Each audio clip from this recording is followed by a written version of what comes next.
시간은 그 마키아벨리의 군주론 시작합니다.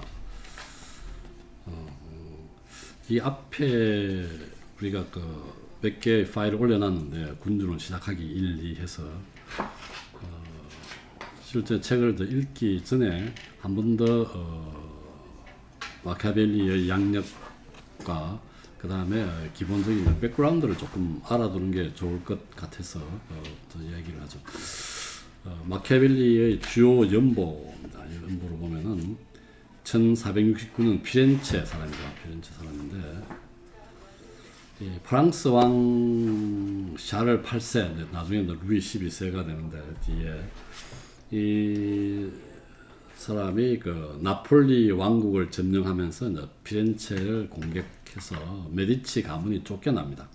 그래서 지롤라모 사브라롤라 도미니쿠스 소사죠. 이 사람이 정권을 장악하는데, 물론 이 사람이 한 4년쯤 하다가 결국은 화행당합니다. 물러나고 그 1498년 이때부터는 마키아벨리가 활동하게 되는데 피렌체 공화국의 제2장관이 됩니다. 서기장인데 외교 군사 업무를 담당하게 되죠. 여기 보면은 그 프랑스 루이 12세 궁정에 파견되는 이야기, 그 다음에 1501년 체살의 보르자, 이 사람은 교황 알렉산더 6세의 아들이죠. 이 사람에 처음 파견됩니다. 그래서 이 사람을 군주론의 모델로 지금 삼았습니다. 좀 이따가 다시 뒤에 설명이 되겠지만,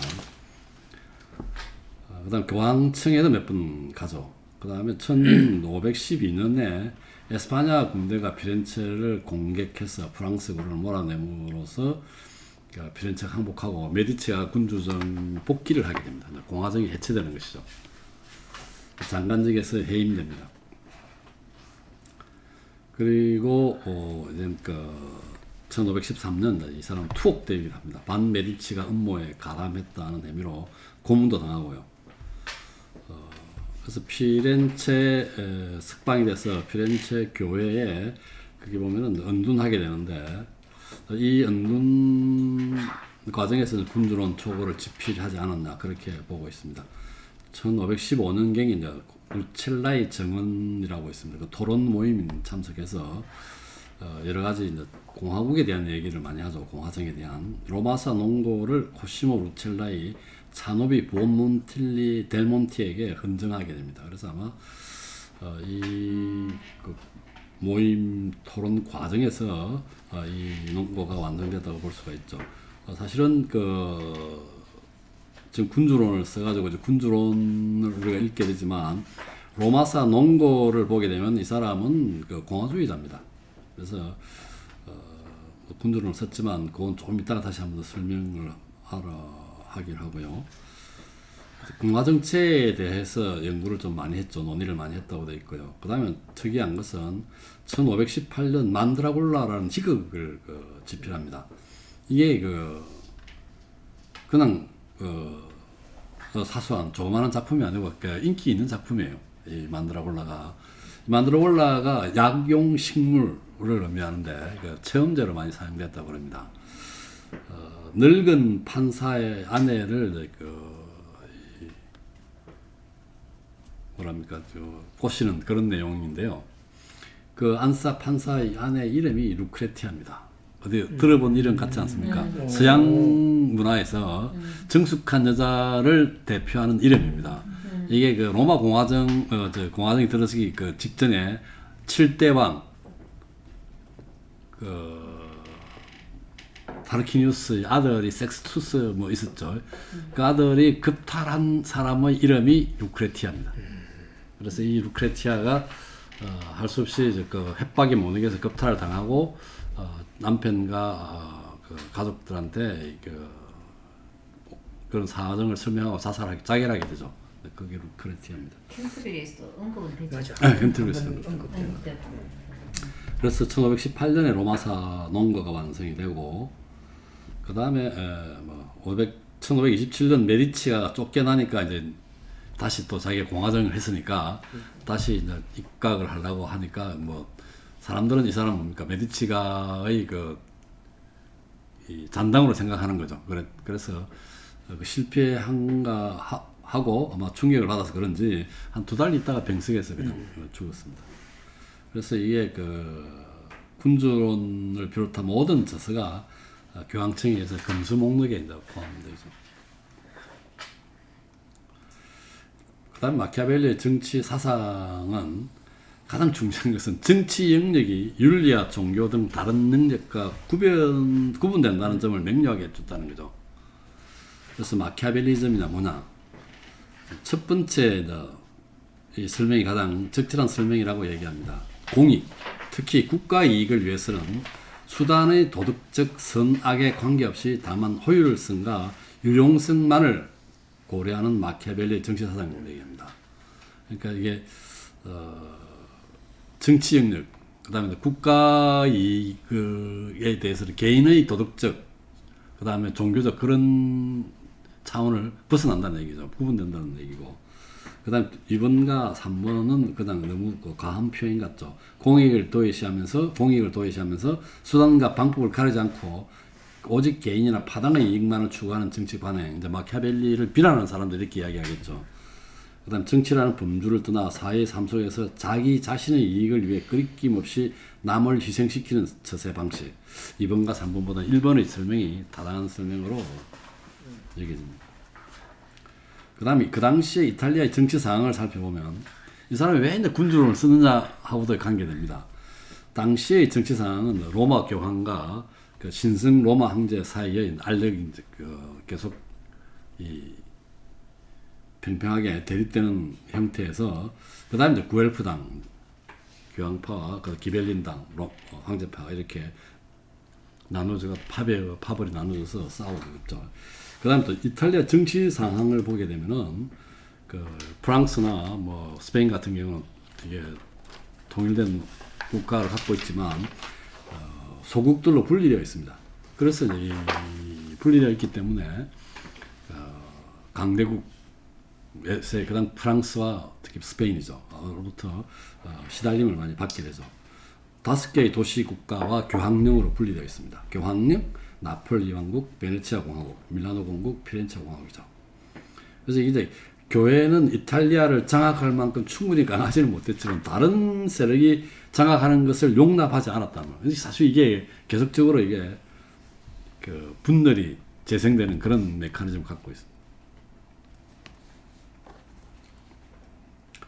군주론에 제시된 정치 사상과 헌정 배경은 보면 군주론은 처음에 줄리아도 디 로렌체 데 메디치 대인, 우리 책에 보면 전하라고 되어 있는데 부산대학의 그 어느 교수님, 곽차스 교수님인가? 전하라는 표현은 적절하지 못하다. 대인으로 번역하는 게 좋겠다. 그렇게 해서 대인에게 헌정하를 했으나 조반디 메디치가 이제 교황 레오 10세로 선출되어 가는 바람에 이 사람 행정안으로 따라가게 됩니다. 그래서 후이민 조카일 겁니다. 로렌초 디 피에로 데 메디치에게 헌정되었습니다. 뭐 헌정되었지만 이 사람 책 읽지는 않았겠죠. 그다음 이 내용은 절대군주의 입장을 대변하고 있는데 이게 이제 시대적 요구를 부응한 것이다. 피렌체가 에스파냐에 항복하고 공화정이 해체되면서 메디치가가 왕정으로 복귀하게 됩니다. 그래서 이 사람은 이탈리아의 그 분노를 좀 안타까워하죠. 그래서 이 군주가 나서서 이탈리아를 통일할 필요가 있겠다는 그런 생각은 있겠죠. 그래서 시대적 요구 부응이고, 그 다음에 자기소개서라고 하는 게 있습니다. 자기가 이만큼 정치에 대해서, 군주에 대해서 잘 아니까 자기를 발탁해달라는 그런 자기소개서식이죠. 그래서 이 사람은 그 로마서 논고에서 보면 철저한 공화주의자라고 알려져 있기 때문에 자신의 정치 철학으로 보기는 어렵다고 얘기합니다. 그래서 이런 군주론에 제시된 민족주의적 열망, 이제 이 통일 국가를 건립해서 뭐 어떻게 이탈리아 발전을 위해서 뭐 나아가야 되지 않겠느냐 하는 그런 시각이죠. 이건 19세기 민족주의적 지식인 헤겔 등 국가주의 사상가의 주목을 받게 되고 결과론적으로는 근대 나치즘 등 전체적인 사상에 영향을 끼쳤다고 얘기하긴 하죠. 이 사람 주장은 뭐냐면 인민의 자유와 정치 참여를 존중하는 공화정이 위대한 국가에 이를 수 있다. 그래서 공화정이 자신의 정치 사상임을 로마서 논거에 잘 나타나 있습니다. 계몽주의 사상일 때 이 대두되던 7, 8세기 몽테스큐의 루소, 볼테르 등에게 새롭게 주목받았다고 하죠. 마키아벨리에 영향을 끼친 사람으로 두 사람입니다. 체사레 보자르죠. 체사레 보자르 이 사람은 사실 군주론의 모델입니다.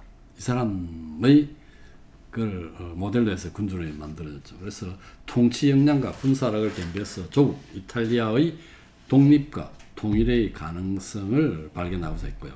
이 사람은 교황의 아들이죠. 이 생각보다 교황 알렉산데르 6세가 좀 빨리 죽는 바람에 이 사람의 뜻이 제대로 관철될 수 없었던 그런 부분도 있고요. 여기 보면 교황국의 군대를 지휘해서 로마냐 지방을 평정하게 되죠. 이 체사레 보자르가 군주론 18장에 보면 여우의 관계와 사자 용맹을 갖춘 그런 얘기가 나오는데 그런 인물로. 그래서 거기 대표적인 예가 시니갈리아 사건과 레묘 데 오로코 사건입니다. 사실 용맹 얘기 많이 나오는데 충성을 다하지 않는 용맹 대장들을 속임수 다 초청해서 속임수로 다 제거해버립니다.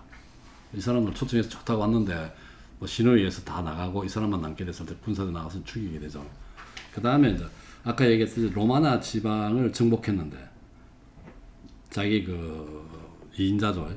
레미오 데 오로코를 파견해서 이 충성스러운 신하를 파견해서 잔인하게 정복했습니다. 근데 그 지방에 그게 안 좋은 거예요. 여론이. 그러니까 이 사람이 한 일이 뭐냐면 이 사람을 참수해가지고 목을 겁니다. 잔인하게. 이 사람이 질서를 다 회복했고 자기의 목적은 끝났고 그 인민들의 불만을 가라앉히기 위해서 이렇게 이런 잔인한 방법을 쓰게 되죠. 이 사람은 이상적으로 봤던 것은 여우의 관계와 사자의 용맹이 필요했던 인간으로 군주론의 모델로 체사레 보자르를 택했고, 그 다음 피에로 소데린입니다. 이 사람 아까 그 공화정에서 2인자로 들어갔는데 이 사람 자기 상관이에요. 상사 1인자입니다. 이 사람은 종신 콤팔로니엘의 행정사법 수반인데 유약합니다. 신중하고 선의에 대한 믿음을 갖고 있어요. 이렇게 하면 정치하면 안 되죠. 신중함은 존경하지만 단호하지 못하면 비판을 하게 됩니다. 그래서 이게 이 사람을 보면서 이제 반면교사가 얼삼게 되죠. 그래서 여우의 그 관계와 사자 용맹이 필요하다고 얘기해요. 그 다음에 이제 이 정치 얘기가 많이 나오는데 여기에서 보면 폴리비우스라는 사람이 이 사람은 헬레니즘 시대의 그리스인으로서 역사학자죠. 정체 순환론. 우리가 플라톤에서도 이제 또 정체의 종류를 했잖아요. 그래서 보통 이 사람 폴리비우스의 정체 순환론은 크게 정체는 세 개로 봅니다. 왕정, 귀족정, 민주정이죠. 1인 소수 다수에게 권력이 집중되어 있는 경우입니다. 그래서 이것이 타락한 형태는 왕정이 이제 타락되면은 참정이 되고요. 1인 정치가 타락되면 참정이 되고 귀족정이 타락되면 과두정이나 금권 정치가 되죠. 그 다음에 민주정이 타락되면 중우정이나 무정부가 됩니다. 그래서 이 사람의 정치의 순환론은 출발점이 원시 궁주정에서 시작해서 왕정, 그 다음 왕정이 타락하니까 참정이 되고, 그 다음에 대안으로 귀족정이 나오고, 귀족정 타락하면 가두정, 가두정 대안으로 다시 또 민주정이 나왔다가, 민주정은 중우정, 폭민정으로 되고, 다시 또 원시 군주정으로 이렇게 순환된다고 이야기를 합니다. 그래서 이 세 가지 정체가, 기본 정체가 왕정, 귀족정, 민주정, 1인 소수 다수에게 권력이 집중되어 있을 때를 나타내고요. 그래서 가장 바람직한 정치 형태는 공화정이라는 거죠. 혼합됐다는 겁니다. 그래서 로마 공화정은 삼자가 균형을 이루면서 상호 견제합니다. 그래서 왕정을 역할했던 건 콘솔이라고 그러죠. 콘솔. 집정가 아니라 콘솔이라는 얘기 쓰고, 그 다음에 귀족의 그걸 대표하는 것은 원로원이죠. 그 다음에 이제 민중을 대표하는 것, 시민을 대표하는 것은 민회입니다. 민주정. 그래서 왕정과 귀족정, 민주정의 요소를 갖추면서 서로 균형을 이루고 있다는 얘기입니다. 그 다음 우리가 플라톤의 국가에서 이런 정체의 얘기가 나옵니다.